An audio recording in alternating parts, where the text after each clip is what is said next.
Hello मेरे प्यारे विद्यार्थियों, कैसे हैं आप सब लोग। उम्मीद करता हूं आप सब लोग बढ़िया होंगे। तो जैसा कि आप सभी को पता है कि ये है अभी जो टेस्ट मैंने लिया था, देख सकते हैं आप लोग, उम्मीद है पास से दिख रहा होगा। अभी हमने एक टेस्ट लिया था सॉलिड स्टेट, ठोस अवस्था। और ठोस अवस्था सॉलिड स्टेट को हमने फर्स्ट चैप्टर कंप्लीट किया है ऑफलाइन में, और उसमें जो टेस्ट लिया था हमने, उस टेस्ट का मैं आज आंसर की आपको बताने वाला हूँ। तो आइए, हरिओम क्लासेस में आपका स्वागत है। और जो टेस्ट मैंने लिया था उसमें आप ये समझ लीजिए कि टेस्ट में हमारे जो पढ़ाने का तरीका है और जो क्वेश्चन का मीडियम रहता है, वो हम कोशिश करते हैं कि पूरा कंपटीशन लेवल आपको पढ़ाएं। टेस्ट में जो मैंने क्वेश्चन लिए हुए हैं, उन क्वेश्चनों में सभी क्वेश्चन कहीं ना कहीं कंपटीशन में पूछे गए हैं, जैसे कि BHU, AIEEE, IIT, AIPMT तो पहले होता था, नीट, JEE, पॉलिटेक्निक इत्यादि। केमिस्ट्री में सॉलिड स्टेट से जो भी प्रश्न पूछे गए हैं कंपटीशनों में, उन क्वेश्चनों को मैंने टेस्ट में शामिल किया है बच्चों। और इस टेस्ट पेपर को लगाने के बाद, आंसर की देखने के बाद आप इसको फेंक नहीं देंगे। ये बहुत यूजफुल पेपर होगा आपके लिए। इस पेपर को आप जहां पर सॉलिड स्टेट का नोट्स आपने बना रखा है, उसके लास्ट में जो पन्ने खाली जगह हो, इस पेपर को उसमें स्टेपलर कर देंगे लास्ट में, ताकि आपके नोट्स के साथ साथ महत्वपूर्ण प्रश्न भी आपके साथ रहें। और जब आप किसी कंपटीशन में जाएं तो इनसे प्रश्न दोहरा करके जाएं, ताकि आपको अधिक से अधिक लाभ मिल सके। तो आइए बच्चों, हमारा प्रयास है आपको 12वीं के साथ साथ कंपटीशन की तैयारी करवाना, 12वीं के साथ साथ जीवन में एक अच्छे मुकाम को प्राप्त करवाना। तो आइए प्रारंभ करते हैं। जो टेस्ट में मैंने प्रश्न पत्र दिया था वो मैं सॉल्व करवाता हूं। और एक बार पुनः आप सभी का हरिओम क्लासेस में स्वागत है। हमारी ऑफलाइन कोचिंग हंडिया प्रयागराज में चलती है। जो बच्चे इच्छुक हों वो कोचिंग में एडमिशन लेके पढ़ाई कर सकते हैं। मेरा नंबर, पता, क्लासेस का नाम हमारे वीडियो के डिस्क्रिप्शन बॉक्स में मिल जाएगा आपको। आइए क्वेश्चन का प्रारंभ करते हैं। जो फर्स्ट क्वेश्चन हमने लिया हुआ है, हमने लिया है BHU 2006 में पूछा गया था। सोडियम तथा मैग्नीशियम BCC तथा FCC के रूप में क्रिस्टलित होते हैं, तब Na तथा मैग्नीशियम की उनकी इकाई सेलों में परमाणुओं की संख्या क्रमशः होगी।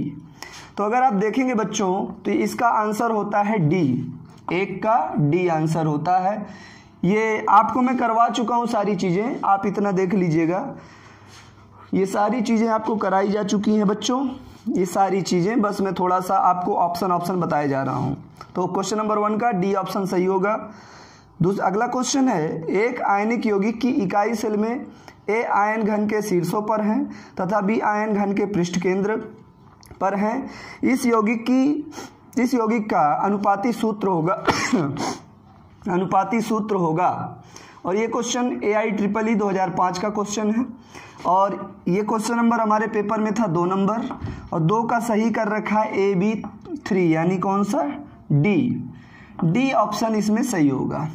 क्वेश्चन नंबर 3 बच्चों, किसी धातु की एक पृष्ठ केंद्रित घनी FCC इकाई सेल में धातु के परमाणुओं द्वारा घेरा गया कुल आयतन क्या होगा, जहां R परमाणुवीय त्रिज्या है।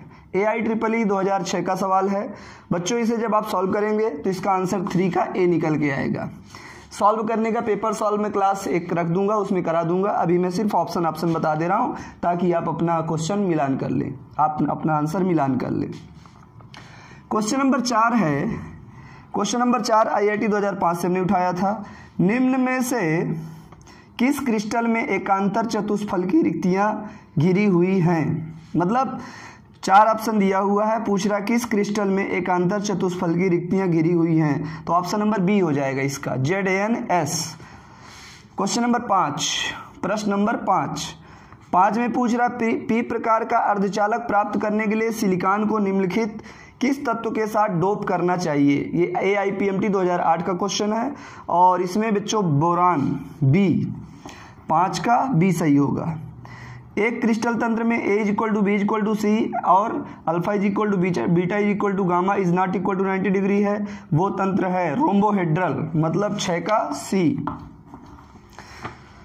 अब ये हो गया 7वां क्वेश्चन। चलते हैं भाई, 7वां देखते हैं। अंतः केंद्रित घनी इकाई सेल में मुक्त स्थान का प्रतिशत है 32%। 32% होता है। क्वेश्चन नंबर 7 का कौन सा सही होगा? D number. क्वेश्चन नंबर 8 में आते हैं। सीसीपी जालक में रिक्त स्थान है 26%, दुनिया भर को पता है। डी का ए। और बच्चों देखता चलूँ, वीडियोस में आ रहा है सब कुछ? जी हाँ, बिल्कुल आ रहा है। चलिए 8वें के बाद 9वां क्वेश्चन देखते हैं। 9 क्वेश्चन में आप लोगों के पास उम्मीद करता हूँ ये सारे प्रश्न होंगे, नहीं होंगे तो मैं बोल भी दे रहा हूँ। लिथियम धातु काय केंद्रित घन क्रिस्टल में क्रिस्टलित होती है? यदि लिथियम के इकाई सेल के कोर की लंबाई 351 पिकोमीटर है तो लिथियम की परमाणु त्रिज्या होगी। AIPMT 2009 का क्वेश्चन है बच्चों, और इसमें 9 का ऑप्शन नंबर सही होगा बी ऑप्शन, मतलब 151.9 PM। क्वेश्चन नंबर 10 हमारे पास आता है। धातु ब्रैकेट में मोलर द्रव्यमान 63.55 ग्राम मोल इनवर्स ब्रैकेट क्लोज की घनीय इकाई सेल के कोर लंबाई 392 पिकोमीटर तथा घनत्व 8.92 ग्राम सेंटीमीटर पे पावर -3 है। इकाई सेल किस प्रकार की है? तो क्वेश्चन नंबर 10 है बी नंबर। इसको सॉल्व करेंगे, फलक केंद्रित आएगा बच्चों। तो क्वेश्चन नंबर 10 का हमारा ऑप्शन सही होगा बी नंबर। चलिए 11वें में आते हैं। Question number 11। CaCl की संरचना में Cgm+ की समन्वय संख्या कोऑर्डिनेशन संख्या है बी नंबर 8, जो कि Cl- के बराबर है। क्वेश्चन नंबर 11 का बी सही हो जाएगा। क्वेश्चन नंबर 11 का बी। क्वेश्चन नंबर 12 चलते हैं। धात्विक आयन का ज्वाला रंग किसके कारण आता है? तो ऑप्शन नंबर डी है धातु अधिकता दोष। क्वेश्चन नंबर 12 का डी सही हो जाएगा, धातु अधिकता दोष। डायमंड के प्रति एकक कोष्ठ में कार्बन परमाणुओं की संख्या होती है। नीट 2013 का उठाया हुआ सवाल है, नीट 2013 में पूछा हुआ था। तो बच्चों डायमंड के प्रति एकक कोष्ठ में कार्बन परमाणुओं की संख्या होगी। क्वेश्चन नंबर 13 है हमारा, और 13 का question number option number A B C सही होगा। डायमंड के प्रति एकक कोष्ठ में कार्बन परमाणुओं की संख्या 8 होती है बच्चों। तो 8 कौन सा दिया? सी नंबर में। साटकी तथा फ्रेंकल दोनों प्रकार के दोष पाए जाते हैं, AGBR में पाए जाते हैं। बच्चे को पता है, जिस प्रकार दाने दाने में लिखा है खाने वाले का नाम, उसी प्रकार बच्चे को पता है AGBR में क्रिस्टल और साटकी दोनों दोष पाए जाते हैं। तो 14 का कौन सा हो जाएगा? सी हमारा। Fe3O4 का क्रिस्टल है अनुचुंबकी, प्रतिचुंबकी, इनमें से कोई नहीं, लौह चुंबकी। तो लौह चुंबकी जो है क्वेश्चन नंबर 15 का सी ऑप्शन हो जाएगा, और आप लोगों ने इसको जरूर लगाया होगा, आपका ये भी क्वेश्चन सही हो सकता है। क्वेश्चन नंबर 16, कौन सी व्यवस्था में फेरी चुंबकत्व को प्रदर्शित करते हैं? तो 16 का बच्चों ए ऑप्शन है। ये पेपर उम्मीद करता हूँ सबके पास होगा। 16 का कौन सा ऑप्शन है? ए। क्वेश्चन नंबर 17, कौन से दोष में क्रिस्टल का घनत्व घट जाता है? साटकी में, वेरी गुड। साटकी में बच्चों 17 में कौन से दोष में क्रिस्टल का घनत्व घटता है? साटकी में। साटकी दिया है बी नंबर पे, मतलब उत्तर हो गया 17 का बी। क्वेश्चन नंबर 18, एन गोलों से बनी एक घनी संकुलित संरचना में चतुष्फलकी रिक्तियों की संख्या होगी। बहुत सही, 2n। चतुष्फलकी रिक्तियां क्या होती हैं? 2n होती हैं। क्वेश्चन नंबर 18 का हो जाएगा मेरे बच्चों 2n। मैंने बोला था ऑक्टाहेड्रल की दोगुना होती है टेट्राहेड्रल। NaCl की क्रिस्टल संरचना है, सबको पता है, FCC। Question number 19। Question number 19 का बच्चों कौन सा सही हो जाएगा? क्वेश्चन नंबर 19 का बी। 20 में आते हैं। 20 ग्रेफाइट के प्रत्येक कार्बन का संकरण होता है, sp2 होता है। 20 का कौन सा? B number. 20 का B. Question number 21। Question number 21, प्रश्न नंबर 21। एक क्रिस्टलीय ठोस में होती है दीर्घ परासकोटि, लघु परासकोटि, अनिश्चित व्यवस्था, ये सभी। नंबर 1 सही हो जाएगा 21 का ए। मतलब एक क्रिस्टलीय ठोस में होती है दीर्घ परासकोटि, निम्नलिखित में से कौन सा पदार्थ विषमदैशिकता प्रदर्शित करेगा? Question number 22। कौन सा विषमदैशिकता प्रदर्शित करेगा? कांच, BaCl2, लकड़ी, कागज। तो बच्चों बी नंबर सही है, BaCl2। 22 का बी सही हो जाएगा, यही विषमदैशिकता प्रदर्शित करेगा। निम्नलिखित में से कौन सा एक छद्म ठोस है? तो पहला CaF2, दूसरा कांच, तीसरा NaCl और चौथा उपरोक्त सभी। तो बेटा बी नंबर जो है कांच, वो छद्म ठोस है, स्यूडो सॉलिड इसको कहते हैं। 23 नंबर का कौन सा? बी नंबर सही हो जाएगा। 24 क्वेश्चन है, 3 तत्व।